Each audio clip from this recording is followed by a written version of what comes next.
ਵਿੱਤ ਮੰਤਰੀ ਨਿਰਮਲਾ ਸੀਤਾਰਮਨ ਵੱਲੋਂ ਪੇਸ਼ ਕੀਤੇ ਗਏ ਬਜਟ ਨੂੰ ਵਿਰੋਧੀ ਧਿਰਾਂ ਨੇ ਨਕਾਰ ਦਿੱਤਾ ਹੈ। ਕਾਂਗਰਸ ਤੇ ਅਕਾਲੀ ਦਲ ਨੇ ਕਿਹਾ ਕਿ ਸਰਕਾਰ ਨੇ ਕਿਸਾਨਾਂ ਤੇ ਆਮ ਲੋਕਾਂ ਲਈ ਇਸ ਬਜਟ ਵਿੱਚ ਕੁਝ ਨਹੀਂ ਕੀਤਾ ਹੈ।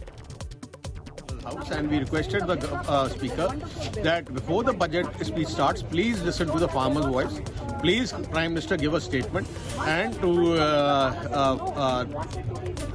repeal the laws. But they were not interested. This budget, what is the purpose of budget?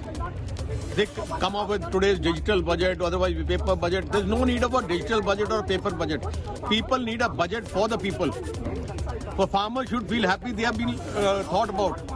Poor should feel that they have been thought about. Not the gimmicks of digital budget or any budget. People, farmers across the country, and including all people across the country, are under all together in one voice. They want these laws to be withdrawn or solution to be found. Right. Will we be seeing this happening in coming days as well? This kind of protest inside the House? This will continue. Farmers want their voice heard. This is the parliament of the nation. Parliament of the nation decides laws.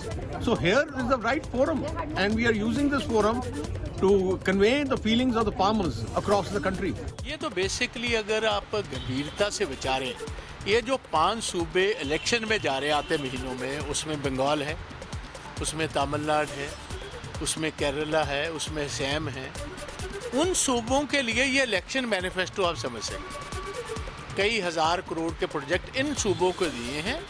वो भी ये नहीं मैं कह सकता कि अभी ऐलान ही हुआ है, वो पूरे जब तक इलेक्शन होगी उसके बाद पहुंचेंगे ये पैसे के नहीं पहुंचेंगे, ऐलान ही रह जाएंगे। ये अक्सर होता रहा है कि ऐलान कर दिया, लोगों के वोट बटोर लिए, उसके बाद लोग बेचारे इंतज़ार में रह जाते हैं। जैसे 15 लाख कहा था आपके अकाउंट में आएगा, वोट ले लिए और उसके बाद कह दिए ये तो जुमला ही था।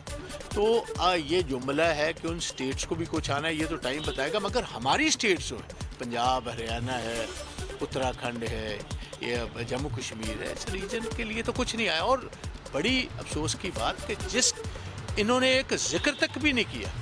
150 से ज़्यादा किसान हमारे भाई और बच्चे हमारे पिछले 3 महीने से सर्दी में बैठे हुए दम तोड़ गए। वो किसानों के आंदोलन का जिक्र ही नहीं हुआ।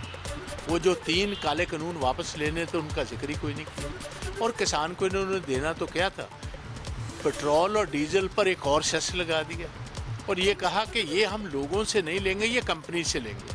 आप मुझे खुद बताएं, जो कंपनी को टैक्स लगता है वो अल्टीमेटली कंपनी कहाँ से देगी भाई? वो तो कस्टमर से लेगी।